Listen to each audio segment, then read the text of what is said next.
ጓደኞቻችን የሆነ ነገር ሲያጠፉ ብናይ ለምን ያክል ጊዜ ነው የምንመክራቸው? ለምን ያክል ጊዜ ነው ኃላፊነት ተሰምቶን ልንቆጣቸውና ልንከለክላቸው የምንችለው? ሳምንት፣ ወር ወይስ ዓመት? ቶሎ ነው አይደለም የሚሰለች? ጉዳዩ ደግሞ በአላህ ጉዳይ ሲሆን አስቡት። በዚህ ሰዓት እኛ ለአንድ ወር እንኳን ታግሰን ጓደኞቻችንን ወደ አላህ መጥራት በከበደን ጊዜ ለ950 ዓመታት የጠራቸው ነብይ እንዳለ ብታውቁስ?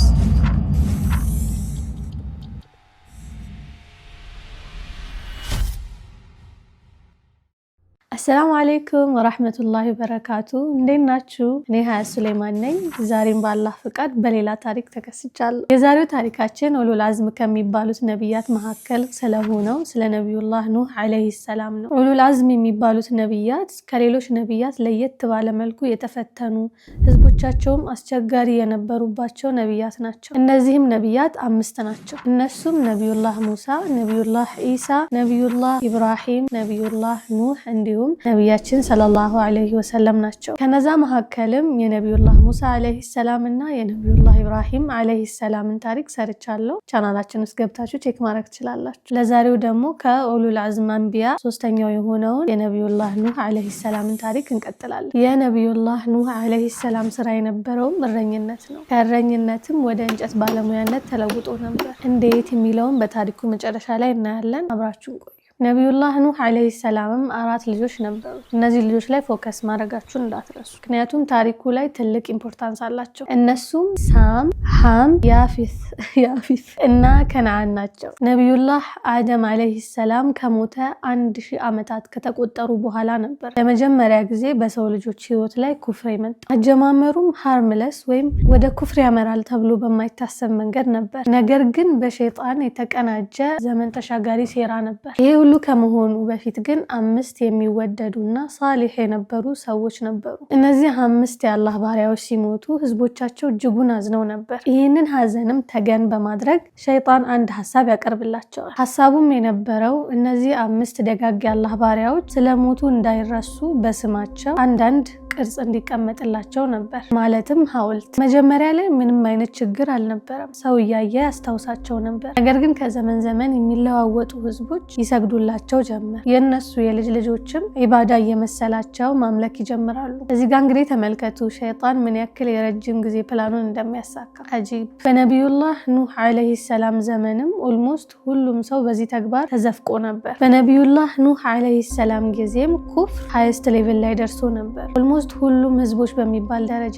በዚህ ተግባር ተዘፍቀው ነበር። ነብዩላህ ኑህ አለይሂ ሰላምም 50 ዓመት ሲሞላው ለነዚህ ህዝቦች ችግራቸውን እንዲቀርፍላቸው አላህ በነብይነት ይልከዋል። ነገር ግን ቲፒካሊ እንደሚጠበቀው የነብዩላህ ኑህ አለይሂ ሰላም ህዝቦች ደንቆሮ የማይሰሙ ደረቆች ነበሩ። በብዙ መንገድ ለብዙ ዓመታት ጥሪ ቢያቀርብላቸውም በእጅ የሚሉ አልነበሩ። ነብዩላህ ኑህ አለይሂ ሰላም ከመማረሩ የተነሳ ለአላህ ሸክዋ አስገብቶ ነበር። قال رب إني دعوت قومي ليلا ونهارا فلم يزدهم دعائي إلا فرارا وإني كلما دعوتهم لتغفر لهم جعلوا أصابعهم في آذانهم واستغشوا ثيابهم وأصروا واستكبروا استكبارا ቢጣራ እንደማይሰሙትና ጭራሽ ድምጹን ላለመስማት እጆቻቸውን ጆሮአቸው ላይ በማድረግ እንደሚደፍኑ እንዲሁም እሱን ላለማየት በልብሶቻቸው አይኖቻቸውን እንደሚሸፍኑ ለአላህ ስሞታ አቀረበ። ምስኪን ነብዩላህ ኑህ ግን በጣም ያሳዝናል። አስቡት፣ አንድን ሐሳብ ለጓደኞቻችሁ ወይም ለቤተሰቦቻችሁ ለማቅረብ ብትሄዱና ፊት ብትነሱ ምን ሊሰማችሁ ይችላል? እንግዲህ ነብዩላህ ኑህ አለይሂ ሰላም ለ950 ዓመታት ፊት እየተነሳ ጆሮአቸውን እየደፈኑ አንሰማህም ሲሉት ነበር። ታዲያ ምን ያክል ቢማረር ነው በዚህ መልኩ ለአላህ ስሞታውን ያቀረበው? ወላሂ ያሳዝናል። እንግዲህ በዚያ ዘመን ሰዎች በሺዎች በሚቆጠሩ ዓመታት ነበር የሚኖሩ። ታዲያ በ950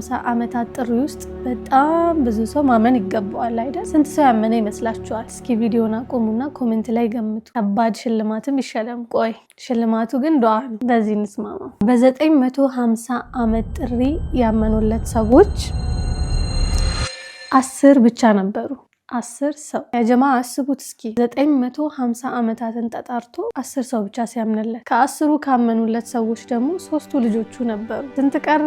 7። በሌላ ሪዋያ ግን 80 እንደነበሩም ይነገራል። አላሁ አለም። እንግዲህ ሚስቱ አንፎርቹኔትሊ አላመነችለትም ነበር። ከ4 ልጆቹም 3ቱ ብቻ ነበር ያመኑለት። ሆኖም ግን ነቢዩላህ ኑህ አለይሂ ሰላም በህዝቦቹ ተስፋ አልቆረጠም። ይልቁንስ እነሱ ተስፋ ቆርጠውበት እብድ ነው እንዳሰሙት እስኪባባሉ ድረስ ጥሪ ሲያቀርብላቸው ነበር።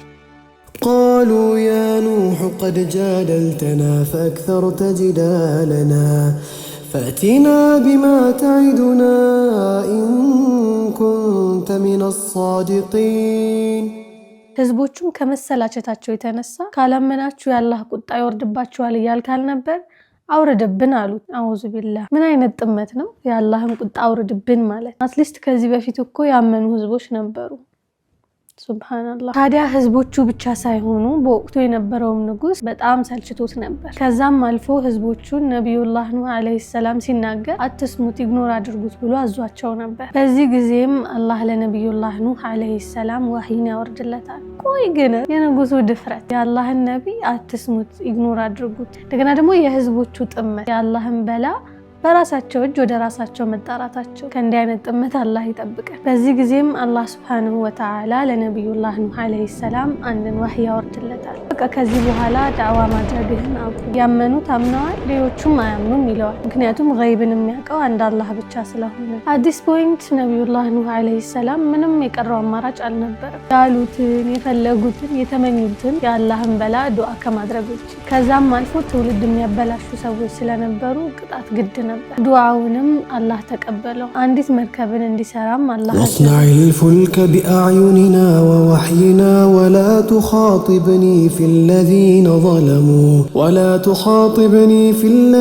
ظلموا إنهم مغرقون ነቢዩላህ ኑህ አለይሂ ሰላምን ትእዛዙን ተቀብሎ ወደ ተራራ ላይ በመውጣት መርከቧን መስራት ጀመረ። በታሪኩ መጀመሪያ ላይ ካስታወሳችሁ ከእረኝነት ወደ እንጨት ባለሙያነት ተቀይሯል ብለን ነበር። እዚህ ጋር ነው አፕላይ የሚሆነው። ነገር ግን መርከብ ተራራ ላይ ህዝቦቹማ ኑህ አበደ፣ ምን ሆኖ ነው ተራራ ላይ መርከብ እየሰራ ያለው ብለው ሲሳለቁበት ነበር። ልክ እንደኛው ነበር ሪያክሽናቸው። ከጊዜያት በኋላም ነቢዩላህ ኑህ አለይሂ ሰላም መርከቧን ሰርቶ ያጠናቃል። ከዛም አላህ አንዲት ምልክትን እንዲጠብቅ ይነግረዋል። በእርግጥም ምልክቷ መጣች። ያን ጊዜ አላህ ሱብሓነሁ ወተዓላ ያመኑበትን እንዲሁም ከእጽዋት ከእንስሳትም ከሰውም ከወንድና ከሴት ጥንድ አድርጎ መርከብ ላይ እንዲጭን ያዘዋል። ህዝቦቹም ያመኑበት ሰዎችም ወደ መርከቧ ሲመጡ ኦልሬዲ እጽዋቶቹ እንስሳቶቹ ተጭነው ነበር። ልክ በድንገት ففتحنا أبواب السماء بماء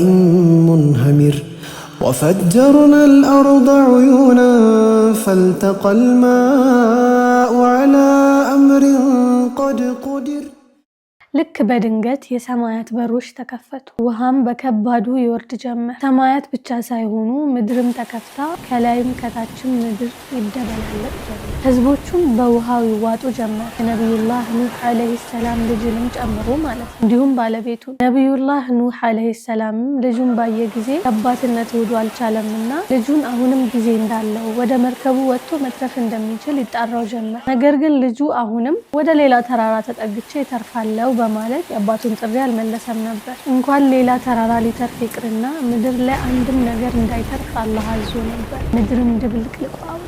አላህ ሱብሓነሁ ወተዓላ የነቢዩላህ ኑህ አለይሂ ሰላምን ለልጁ ያለውን እንስፍስፍነት ባየ ጊዜ አንዲት አያን አወረደለት። قال يا نوح إنه ليس من أهلك إنه عمل غير صالح فلا تسألني ما ليس لك به علم إني أعظك أن تكون من الجاهلين አላህም ነቢዩላህ ኑህ አለይሂ ሰላምን አትዘን፣ እሱ ከቤተሰቦችህ አይደለም ከከሃዲዎች ተቀላቅሏል ነበር። የአላህ አምርም ግልጽ ነበር። የነቢዩላህ ኑህ አለይሂ ሰላም ህዝቦች የአላህን ፓወር እና ሊመጣባቸው የሚችለውን በላ በጣም አንደርስቲሜት አድርገውት ነበር። በራሳቸው ቃል በራሳቸው አምባገነንነትም አላህ ከምድር ገጽ አጠፋቸው። ለ6 ወራት ያክልም ንፋሱ ቆይቶ ነበር። ምድር ላይ ምንም እስካይቀር ድረስ ጸድቶ ነበር። መርከቡ ላይ የተሳፈሩት ሲቀሩ ከጊዜያት በኋላም አላህ ሱብሓነሁ ወተዓላ ወተዓላ ምድርን እንድትረጋጋ ያፈለቀችውን ውሃ እንድትመልስም ያዛታል። የነቢዩላህ ኑህ ዓለይሂ ሰላም መርከብም ጁዲ የምትባል ተራራ ላይ ትረጋጋለች። ይሄ ተራራ በአንዳንድ ሪዋያዎች ላይ በቱርክ እንደሚገኝ ተነግሯል። በሌሎቹ ደግሞ ሌላ አካባቢ እንደሆነም ይነገራል። አላሁ አለም። ምድርም ትረጋጋና በመርከቡ የነበሩ ሰዎች ይወርዳሉ። ነገር ግን ከሶስቱ የነቢዩላህ ኑህ ዓለይሂ ሰላም ልጆች ውጪ ሌሎቹ መውለድ አይችሉም። ይህንንም አላህ ያደረገበት ምክንያት ዘራችን ከነቢዩላህ ኑህ ዓለይሂ ሰላም እንዲመዘዝ ነበር። ለዚያም ነው ነቢዩላህ ኑህ ዓለይሂ ሰላም ሁለተኛው የሰው ልጆች አባት የሚባል። ከሳም የሚመዘዙት ዘሮች ነጣ ብለው ትንሽ ብራውን የተቀላቀለባቸው ናቸው። እነሱም ልክ እንደ አረቦች ማለት ነው። ከሃም የሚመዘዙት ደግሞ ጠቆር ያሉ ፈርጠም ያሉ እንደኛ እንደ አፍሪካውያን ማለት ነው። ከያፊት የሚመዘዙት ደግሞ ልክ እንደ አውሮፓውያን ነጫጭ ናቸው። እናማ እናንተ አሁን ይህንን ቪዲዮ ላይክ እና ሰብስክራይብ በማድረግ ትጨርሱታላችሁ። ታሪኩ እዚህ ጋር ያበቃል። እንግዲህ አላህ Subhanahu Wa Ta'ala በቀጣይ ቪዲዮ እስኪያገናኘን ድረስ ሰብስክራይብ ወሰላሙ አለይኩም ወራህመቱላሂ ወበረካቱ።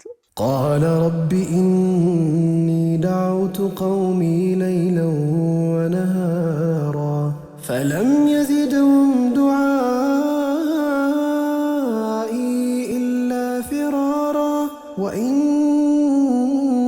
كلما دعوتهم لتغفر لهم جعلوا أصابعهم في آذانهم واستغشوا ثيابهم وأصروا واستكبروا استكبارا